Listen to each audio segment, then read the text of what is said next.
Bismillahirrahmanirrahim.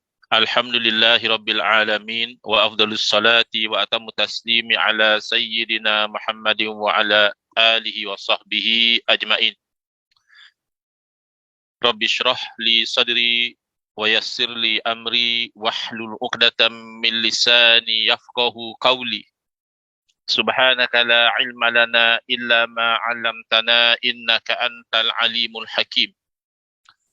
Allahumma akhrijna min zulumatil wahmi wa akrimna binuril fahmi waftah alaina bima'rifatil ilmi wa sahhil akhlaqana bil hilm waj'alna mimman yastami'una al-qawla fayattabi'una ahsana. Allahumma ati nufusana taqwaha wa zakkiha anta khairu man zakkaha anta waliyuha wa maulaha. Allahumma arinal haqqa haqqan warzuqna ittiba'ah wa arinal batila batilan warzuqna ijtinabah. Allahumma anfa'na bima 'allamtana wa 'allimna ma yanfa'una wa zidna ilman wa huda. Amma ba'd.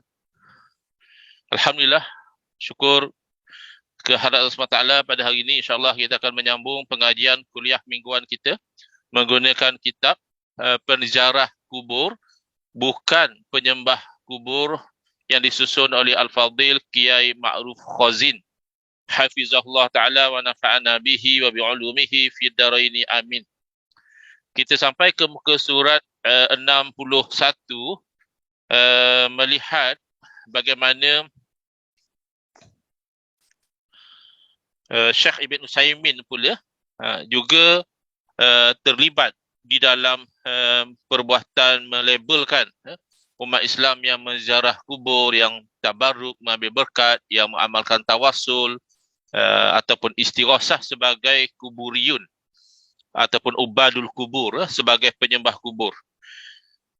Syekh Muhammad bin Saleh bin Muhammad bin Abdul Rahman bin Utsman dan datuknya kepadanya kemudian dibentuk menjadi Utsaimin di atas isim tasghir Fu'ail, asalnya Utsman jadi Utsaimin. Beliau lahir pada tahun 1347 Hijriah, maknanya beliau ni adalah tokoh yang sezaman dengan kita dan beliau telah meninggal dunia.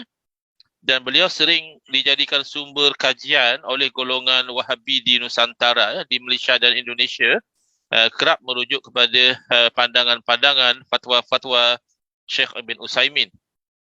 Lalu beliau menerangkan, wal khawfu aqsamun, al-awwalu khawful ibadati wat tazalluli wat ta'zimi wal khudu'i wa huwa ma yusamma min khawfis sirri wa hadha la yasluhu illa lillahi subhanahu wa ta'ala. Faman asyraka fihi ma'allahi ghairahu fahuwa musyrikun syirkan akbar wa dhalika mislu man yakhafu minal asnami awil amwati aw man yaz'amunahum awliya'a wa ya'taqiduna naf'ahum wa dharrahum kama yaf'aluhu ba'du ubadil kubur yakhafu min sahibil qabri aktsara mimma yakhafu Allah. Dalam kitab Kutub wa Rasail lil Utsaimin, maknanya himpunan tulisan-tulisan dan risalah-risalah Syekh Ibn Utsaimin. Jadi beliau menerangkan bahawa wal khaufu aqsamun. Perasaan takut ini ada pelbagai jenis. Yang pertama adalah takut dalam bentuk ibadah, menghinakan diri, mengagungkan, tunduk patuh, dan dialah yang dinamakan sebagai takut secara batin, secara tersembunyi dalam hati. Maka takut yang sebegini tidak layak kecuali kepada Allah Subhanahu Wa Taala. Okay? Ini tak ada masalah lah. Memanglah sepatutnya kita ni merasa bimbang, ingin beribadah, menghinakan diri, mengagungkan, tunduk patuh, itu hanya kepada Allah. Tapi di bawah sana tu ada terselewing ke arah melabelkan umat Islam itu sebagai penyembah kubur, kerana semata-mata mereka itu memuliakan orang-orang soleh, para wali yang telah meninggal dunia, itu dianggap sama seperti orang yang menyembah kubur. Maka barang siapa yang mensyirikkan pada takut ini berserta dengan Allah Ta'ala itu yang lain daripadanya, maka orang ini adalah musyrik syirkan akbar. Maknanya musyrik dengan syirik yang sebenar.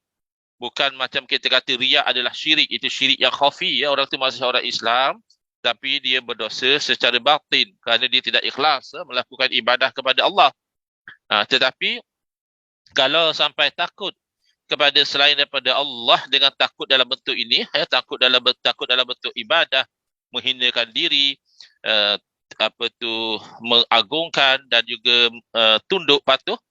Ini adalah kalau dilakukan kepada selain daripada Allah, maka adalah syirik yang menyebabkan orang itu jadi kafir.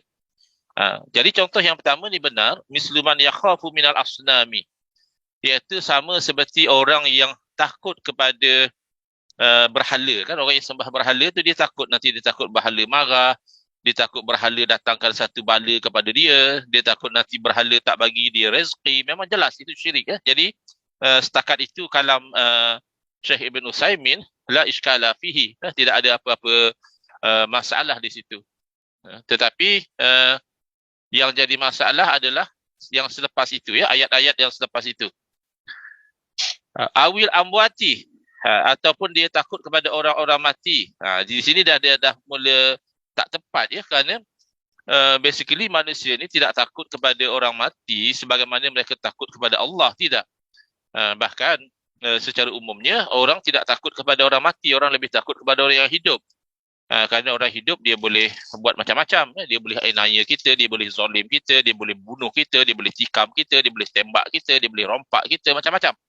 Tapi orang mati, dia sudah mati. Jadi dia terbaring macam itu. Jadi secara asasnya orang tak takut kepada orang mati.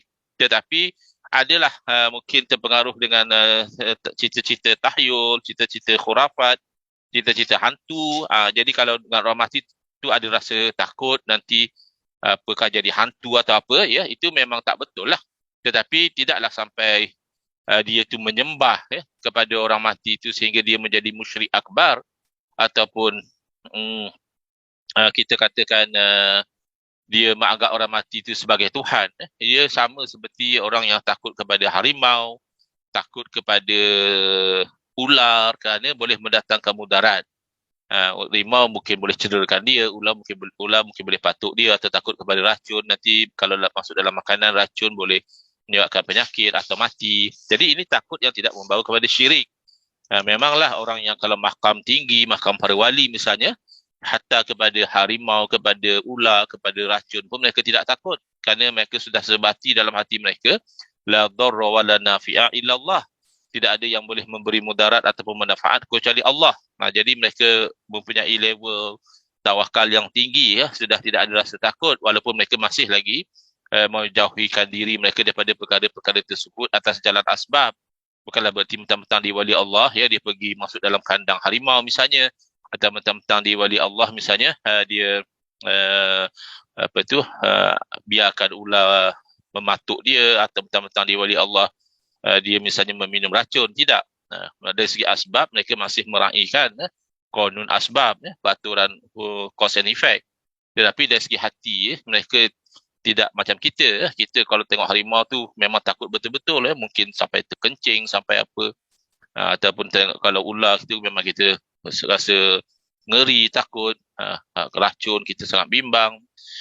Tapi kalau wali-wali Allah, hati mereka tenang. Inna awliya Allahi la khawfun alaihim wa lahum yahzanun. Sesungguhnya wali-wali Allah itu tidak ada rasa takut pada mereka itu dan mereka itu tidak bersedih.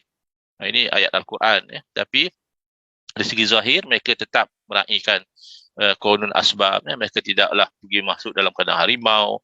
Mereka tidaklah meminum racun misalnya. Tetapi orang biasa macam kita takut harimau, takut ular, takut racun, takut itu, takut majikan, takut menteri, takut macam-macam lah, bos dan sebagainya. Tapi walaupun itu bukan ideal, yang idealnya takut kita itu hanya kepada Allah. Kita berinteraksi dengan manusia mengikut hak masing-masing. Mana kita hormat kepada bos, hormat kepada ketua, hormat kepada ibu bapa, dan sebagainya. Kerana itu perintah Allah juga. Tapi dalam hati hanya takut kepada Allah. Itu yang ideal. Tapi kalau kita masih ada takut kepada manusia, tidaklah sampai jadi syirik akbar sebagaimana yang digambarkan di sini. Begitu juga orang yang takut kepada orang mati itu bukan dia takutkan orang mati itu seperti mana orang musyrik takut kepada berhala mereka, memang mereka menganggap berhala mereka itu Tuhan. Boleh mendatangkan manfaat dan mudarat, nanti berhala murka, nanti berhala turunkan bala, itu memang syirik, itu tidak diragu-ragukan lagi. Tetapi yang dimasukkan di sini, dan orang yang mereka mendakwa para wali, dan bahawa mereka beriktikad ada manfaat dan ada mudarat sebagaimana yang dilakukan oleh sebahagian penyembah kubur. Mereka takut kepada ahli kubur ini lebih banyak daripada mereka takut kepada Allah. Ini kalau benar dakwaan begitu, ya memang tak betul. Ada pula takut kepada makhluk lebih pada takut kepada Allah.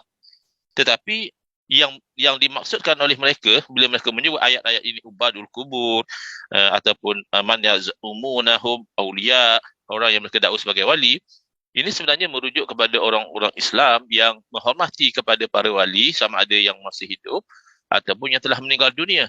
Kalau yang telah meninggal dunia, mereka masih menzarahi kubur-kubur para wali. Mereka mengambil berkat, mereka bertawasul dengan para wali, mereka bahkan mungkin melakukan istighasah dengan para wali. Ayat ini yang dimaksudkan sebagai ubadul kubur, penyembah kubur. Jadi elemen melabelkan umat Islam yang menzahiri kubur dengan pelbagai amalan tadi sebagai penyembah kubur juga dilakukan oleh Syekh Ibn Utsaimin. Kemudian kita lihat di muka surat 62 yang ketujuh daripada tokoh-tokoh yang melabelkan umat Nabi Muhammad SAW sebagai penyembah kubur, termasuk adalah Syekh Nasiruddin Al-Albani. Beliau dikenali sebagai ahli hadis di kalangan golongan Wahabi. Syekh Nasiruddin Al-Albani ini memang diangkat pada kedudukan yang sangat tinggi sebagai muhaddis yang agung, pakar hadis yang agung. Bahkan kita boleh katakan kalau kitab cetakan Arab Saudi, Lubnan dan sebagainya, pastilah tidak lepas dalam catatan nota kakinya atau catatan tentang hadis itu sahahahu Albani. Hadis ini disahihkan oleh Albani dan seterusnya, seolah-olah kalau tidak mendapat penilaian Syekh Albani, maka penilaian ulama-ulama hadis itu tidak begitu kuat lagi. Kena Syekh Albani yang sahihkan baru okey baru confident. Kalau setakat ulama-ulama lain, Imam Tirmizi kah, Ibn Hibban kah, Imam Abu Daud kah, itu masih seakannya belum puas hatilah kalau belum lihat dicatatkan disahihkan oleh Al-Albani. Jadi memang diangkat beliau ni sebagai tokoh hadis oleh golongan Wahabi. Walaupun ulama Wahabi lainnya memang ada mengakui banyak kesalahan Al-Albani dipanggil tanaqudat, iaitu contradiction yang Syekh Albani melakukan ketika menilai hadis, tetapi tetap beliau ni diangkat sebagai tokoh hadis di kalangan mereka. Beliau berkata, wa kama yaf'aluhul mubtadi'una minal muslimina inda kuburil anbiya'i was salihin aw fi maghibihim fahadha mimma ulima bittirari min dinil islami bin naqli al mutawatiri wa bi ijma'il muslimina anna an-nabiyya sallallahu alaihi wasallam lam yusharri' hadha li ummatihi wa kadzalika al-anbiya'u qablahu lam yusharri'u syai'an min dzalika. Jadi ayat dia memang power lah. Biasanya ayat-ayat ni pasti akan mengkut maklum minad-din, maknanya benda ni memang dah diketahui dalam agama tu, memang tak ada orang tak tahu, dah ijma', dah sepakat para ulama. Ini ayat-ayat power yang sebenarnya tidak tepat pun. Bahkan sebaliknya, dan dakwa Nabi tak pernah ajar, padahal tak betul. Nabi SAW sendiri mengajar tawassul tanpa membezakan adakah al-mutawassalu bihi, yang kita bertawassul dengannya itu masih hidup atau telah meninggal dunia, dan para sahabat juga memahami demikian.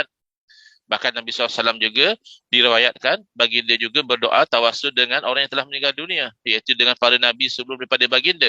Kata mereka, ini hadis ni dhaif, hadis ni tak kuat. Tapi hadis itu hanya sekadar menyokong keadaan yang sudah sedia ada, iaitu meminta tolong kepada makhluk atas jalan asbab dibenarkan. Wahabi yang cuba nak mengeluarkan orang mati daripada kaedah umum ini dengan mengatakan pertolongan yang diminta daripada makhluk hanya boleh kalau makhluk itu masih hidup, tapi sudah menjadi haram dan bahkan syirik kalau makhluk itu telah meninggal dunia, mereka yang sepatutnya mendatangkan dalil. Jadi tapi mereka tak faham bila kita terangkan bahawa mereka tidak punya dalil. Mereka pula pergi kata apalah dalil tak boleh minta tolong dengan batu, apalah dalil tidak boleh minta tolong dengan pokok, apalah dalil tidak boleh minta tolong dengan ayapin, macam-macam.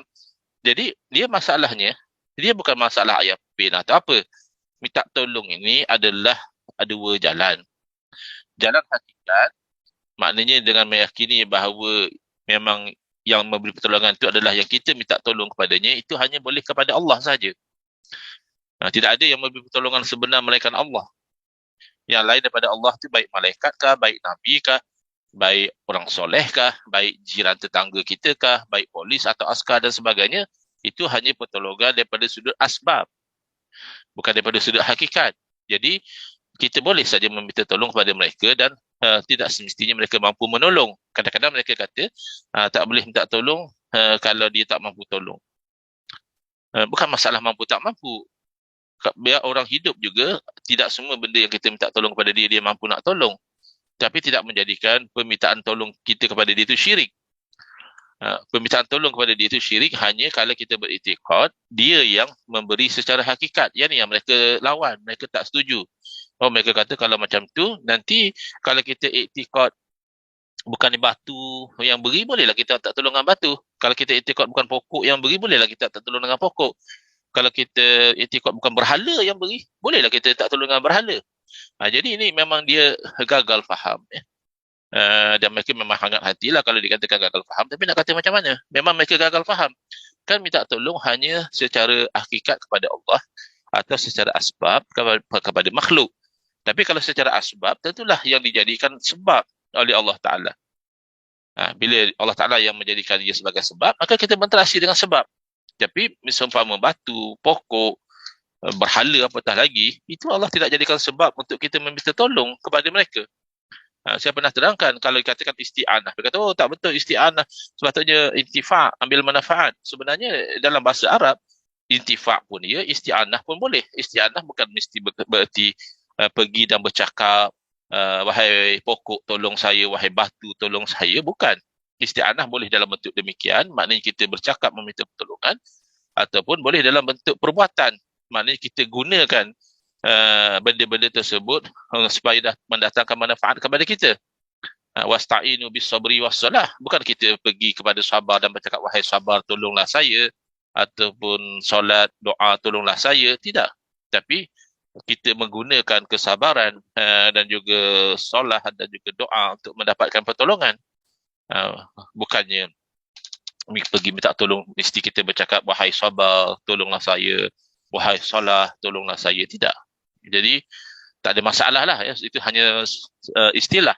Tetapi adakah Allah Ta'ala menjadikan batu, pokok, ayah pin sebagai sebab kepada pertolongan dengan cara kita meminta pertolongan? Jawabnya tidak. Tapi kalau ayah pin masa beliau hidup, ya jelas boleh saja kita minta tolong dengan dia. Itu pun boleh, itu bukan mutlak. Kalau kita pergi kepada ayah pin, tolong angkat barang ni berat, saya nak angkat seorang tak larat, tolong angkat dengan saya, boleh. Tapi kalau seumpama pengikut ayah pin, tetap mereka minta tolong pada ayah pin, itu syirik. Kerana pengikut ayah pin memang bila mereka minta tolong ayah pin jadikan dia kaya ke, jadikan dia senang ke, jadikan dia kuat, itu dengan etikot memang ayah pin yang beri. Kerana dalam pemikiran dan keyakinan pengikut ayah pin Tuhan. Jadi beza, sama-sama ketika itu ayah pin masih hidup. Jadi bukan isu ayah pin hidup atau ayah pin mati. Tapi isunya ketika meminta tolong kepada ayah pin, adakah dengan jalan asbab, maka boleh, ataupun atas jalan hakikat, maka syirik. Tapi seumpama batu, seumpama pokok, saya dah terangkan, pokok, ya boleh jadi sebab kebaikan. Tapi bukanlah sebab kebaikan pokok itu kamu pergi kepada pokok dan bercakap dengan pokok, tidak. Tapi pokok itu boleh di-convert jadi papan, buat rumah, akarnya mungkin boleh direbus, buat obat, daunnya mungkin boleh dikeringkan dan diminum dan jadi sebagainya, boleh. Tak ada masalah. Tetapi kalau pergi minta tolong dengan pokok, ada dua kemungkinan. Kalau kamu katakan secara asbab, Allah tidak jadikan pokok sebagai sebab dalam bentuk macam itu. Kenapa kamu mendakwinya asbab? Maka kemungkinan besar adalah secara hakikat. Kalau secara hakikat, maka syirik.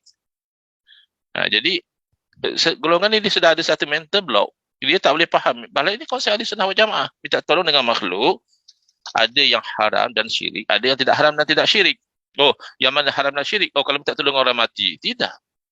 Minta tolong orang hidup juga haram dan syirik. Kalau dengan itikad bahawa orang hidup yang beri pertolongan secara hakikat.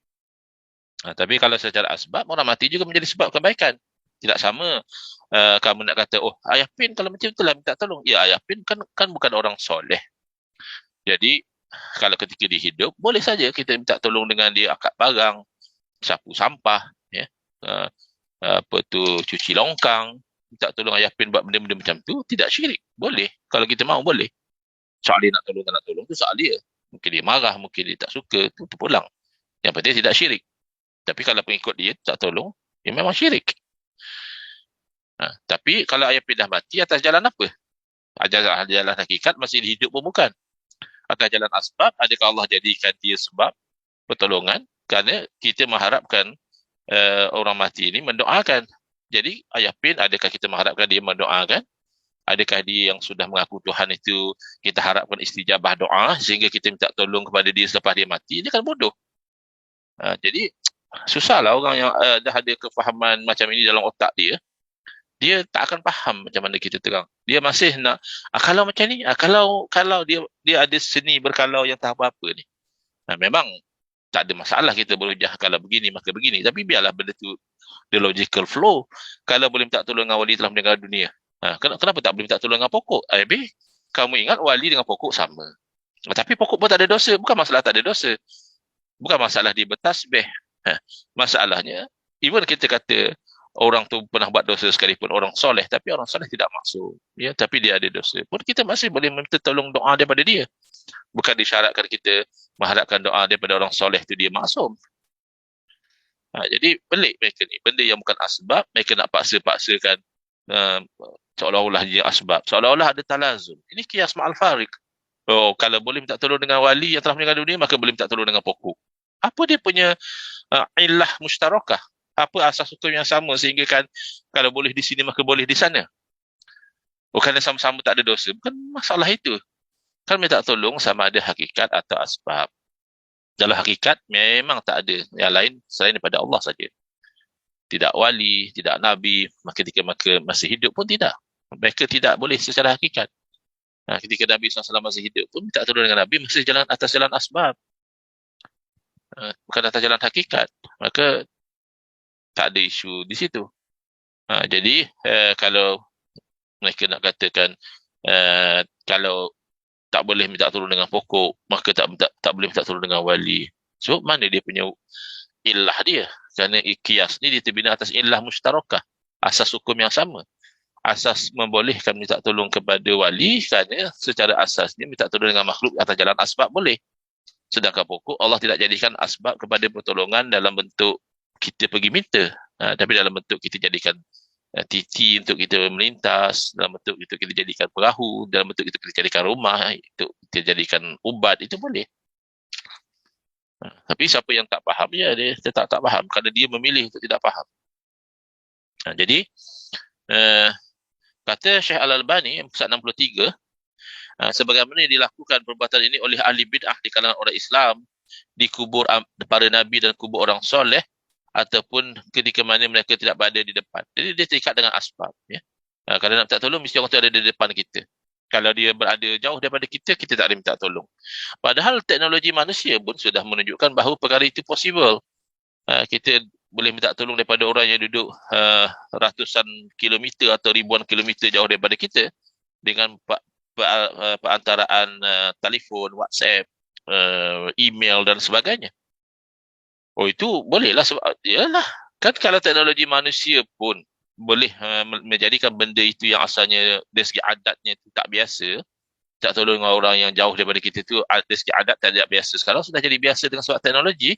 Adakah teknologi manusia mengatasi teknologi Allah sehingga Allah tidak boleh menjadikan orang itu membantu saudara yang jauh? Itu namanya karamah. Karamah ni memanglah mencari adat, memanglah luar biasa, tapi luar biasa tidak berarti salah.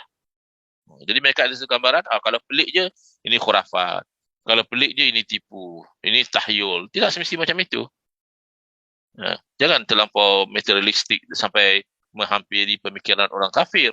Sebagian orang kafir dia memang anggap benda-benda ini lucu, benda-benda yang spiritual, benda-benda yang pelik dari kebiasaan ini, ya dianggap macam kelakar. Tapi benda ini dalam syariat kita diterima. Kalau berlaku pada Nabi namanya mukjizat, kalau berlaku kepada wali dinamakan karamah, kalau berlaku kepada orang soleh dia panggil ma'unah, pertolongan, kalau berlaku kepada orang jahat dia panggil istidraj. Kan ada dia punya perinciannya. Bukan semua benda yang pelik itu dari segi syariatnya bagus. Ada juga benda yang pelik dari segi syariatnya tak bagus kerana ianya sihir, kerana ia adalah istidraj daripada Allah Subhanahu Wa Taala. Jadi kata dia, yang mana ini diketahui secara daruri daripada agama Islam, maknanya semua orang tahulah, dan juga daripada naqal, iaitu daripada wahyu yang mutawatir, yang tidak ada ragu-ragu lagi, dan dengan ijma' orang Islam bahawa Nabi SAW tidak pernah mengajar umatnya melakukan demikian. Ini tak betul. Ini tidak betul. Kerana berdoa di kuburan, itu Nabi SAW lakukan. Bertawasul, Nabi yang ajar. Jadi yang melakukan di kalangan sahabat, mereka tidak bezakan. Adakah bertawasul dengan orang hidup atau orang mati, kan yang penting kita menyebut dalam doa kita sesuatu yang mulia di sisi Allah. Itu rahsia tawasul. Maka kita sebut nama Allah, Asmaul Husna, maka kita sebut amal soleh, dan amal soleh itu mulia di sisi Allah. Maka kita sebut orang soleh, kita sebut Nabi. Adakah amal soleh kita lebih mulia daripada Nabi SAW? Tapi Nabi dah wafat. Adakah kemuliaan Nabi terhenti dengan sebab kewafatan baginda? Tak ada alasan pun. Baginda tetap mulia. Ketika baginda hidup di dunia, baginda mulia, dan selepas baginda wafat, baginda mulia. So, asas tawasul menyebut sesuatu yang mulia. Sebab itu kita tidak tawasul dengan orang fasik, tak tawasul dengan yapin. Kan bodoh mengatakan kalau boleh tawasul dengan Nabi, dengan wali, maka boleh tawasul dengan ayah pin. Itu kan jahat. Seolah-olah ayah pin itu sama level dengan Nabi. Ini pemikiran yang jahat. Tidak bodoh pun jahat. Salah satu daripada dua, atau dua-dua sekali. Jadi tak betul dakwaan dia ni. Demikianlah para Nabi sebelumnya tidak mensyariatkan sesuatu pun daripada yang demikian itu. Juga tak betul. Bahkan Bani Israel, jangankan kata dengan manusia, walaqad karamna Bani Adam, kami telah memberikan anak Adam. Bahkan dengan tabut juga mereka tabaruk, ambil berkat, ambil kebaikan daripada tabut. Hanya satu kotak yang di dalamnya ada peninggalan Nabi Musa alaihissalam. Tak ada masalah, ambil berkat. Dan tidak melakukannya salah seorang daripada sahabat dan tabi'in. Ini semua adalah dakwaan-dakwaan kosong. Kerana sahabat Nabi yang ajar tawasul dengan Nabi SAW selepas kewafatan baginda. Sahabat Nabi yang membenarkan kalau istighosah dengan baginda. Sahabat Nabi yang membenarkan kalau ambil berkat dengan baginda SAW. Ini semua dakwaan-dakwaan yang palsu. Dan tidak mensunatkannya seorang pun daripada imam-imam orang Muslim. Juga tak betul. La a'immatul arba'ah juga tak betul. Imam-imam yang empat, Imam Syafi'i rahimahullah ta'ala, bahkan ketika ada hajat, Imam Syafi'i akan solat 2 rakaat, kemudian pergi berdoa di makam Imam Abu Hanifah. Kenapa tidak tidak berdoa di rumah saja? Kerana ada berkat. Ada keberkatan daripada sudut istijabah. Bukan kerana menyembah kubur, tapi kerana memuliakan orang yang soleh. Orang soleh tetap dimuliakan walau telah meninggal dunia. Jadi dia mendakwa tidak imam-imam tidak mensunatkan. Bukanlah kita fiqh. Kan amalan ini diamalkan oleh imam-imam mazhab. Apatah lagi seperti Imam Syafi'i itu ada riwayat yang jelas beliau mengambil berkat bahkan daripada air basuhan baju Imam Ahmad bin Hanbal dan sebagainya. Wala ghairuhu ma la zakara ahadun min a'immah la fi manaskil haji wala ghairiha annahu yustahabbu. Dan tidak ada seorang pun daripada imam-imam yang menyebutkan tentang amalan ini dalam manasik haji, maknanya dalam ibadah haji ataupun dalam bab-bab yang lain, bahawa ianya adalah digalakkan. Ini semua adalah dakwaan yang palsu. Kerana kalau kita buka kitab-kitab fiqh, dalam mazhab kita telah disebutkan, disunatkan buat apa, disunatkan buat apa, disunatkan berdoa, disunatkan menghadap ke makam Nabi SAW. Bukannya disunatkan membelakangkan makam Nabi. Jadi hati-hati dengan dakwaan palsu. Nampak power lah. Nampaknya ini diketahui secara darurah. Maknanya macam haram minum arak tu semua orang tahu. Haramnya berzina tu semua orang tahu. Wajibnya solat tu semua orang tahu. Jadi semua orang tahulah tak boleh tawasul tepi kubur.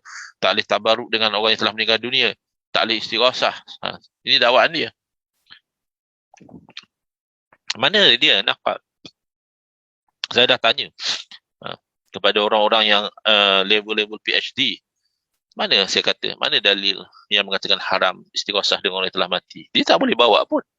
Cuma kan dia balas balik, oh mana dalil tak boleh tak tolong dengan pokok. Bodoh. Memang tak tolong dengan pokok itu bukan satu asbab yang Allah jadikan sebab. Kamu tak tolong buat apa? Kamu tak tolong hakikat dengan Allah. Tak tolong dengan makhluk asbab. Adakah Allah jadikan pokok asbab dengan cara kamu pergi minta? Mana dalilnya? Allah Rabbi. Baik.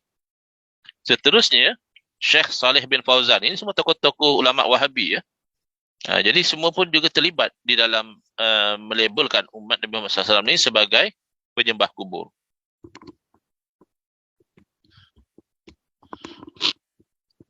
Muka surat 64 ya. Tokoh yang ke-8, Syekh Saleh bin Fauzan. Saleh bin Fauzan termasuk ulama Wahabi ketika ini dan di masa jawatan kuasa fatwa Arab Saudi dipimpin oleh Syekh Ibn Baz, Syekh Saleh bin Fauzan ini termasuk anggota di dalamnya. Kira ulama lah ya, orang hebat lah. Seperti Wahabi lainnya, dia sangat keras dengan tuduhan-tuduhan penyembah kubur. Dalam kitab Maqalat di Syekh Al-Fauzan, beliau menerangkan wa idza tamakkanati syubhatu minal qalbi sa'ba iktila'uha fi zamanina hadha mithl ubadil kuburil yaum. Apabila syubhat itu telah kukuh di dalam hati, maka sukar untuk dibuang sebagaimana yang berlaku pada zaman kita, seperti yang berlaku kepada penyembah-penyembah kubur pada hari ini, kata dia. Misla musyrikil jahiliyah, sama sebiji, sawaun bisawain, sebiji macam orang musyrik jahiliyah. Jadi umat Nabi Muhammad SAW yang mengucap, yang sembahyang, yang puasa, yang haji, itu semua dilabelkan sebagai musyrikin. Sebiji, kata dia, sawaun bisawain. Illa anna musyrikal jahiliyati ahdzaq wa adhka minhum. Tengok. Kecuali orang musyrik jahiliyah, Abu Jahal, Abu Lahab, penyembah berhala semua tu, mereka lebih cerdik dan lebih bijak daripada orang-orang Islam ya, yang dianggap musyrikin pada zaman ini. Di anna Rasulullah SAW nama qala lahum qulu la ilaha illallah qalu aja'alal alihata ilahun wahidan inna hadha la syai'un ujab. Kerana kenapa dia mendakwa orang musyrikin zaman Nabi lebih bijak daripada orang Islam yang dituduh musyrikin ni?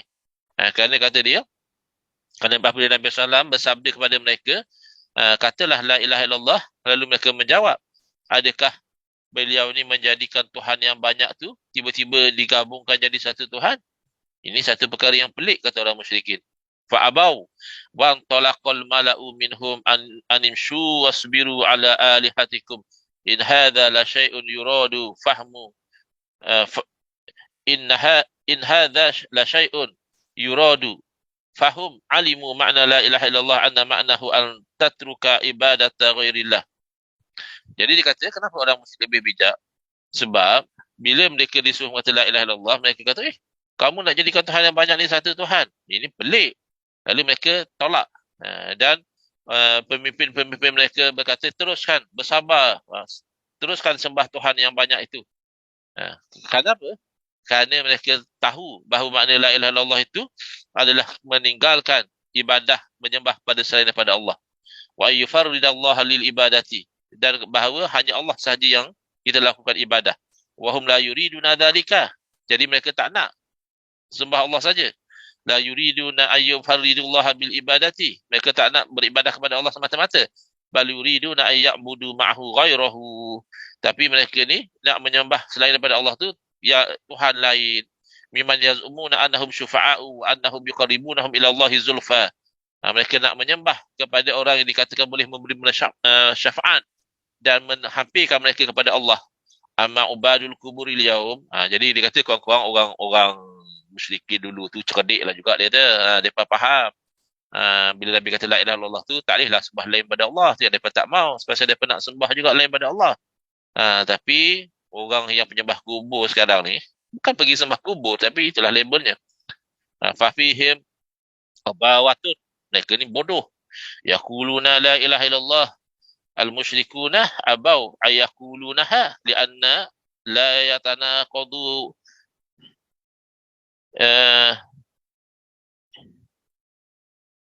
hatta lianna lialla yatanaqadu Yaqulun la ilaha illallah wa yad'una ghairahu hadha tanaqud wa hum la yuridu an yatanaqadu fasamadu ala syirki khasyata tanaqudi amal balha'u wal mughfiluna fi hadha zaman fayabuduna al-amwat fayabuduna al-amwata wal adrihata wa yaquluna la ilaha illallah la ilaha illallah la ilaha illallah wa yadhkuruna Allah bi anwa'in min az-zikri wal laili fil laili wan nahar.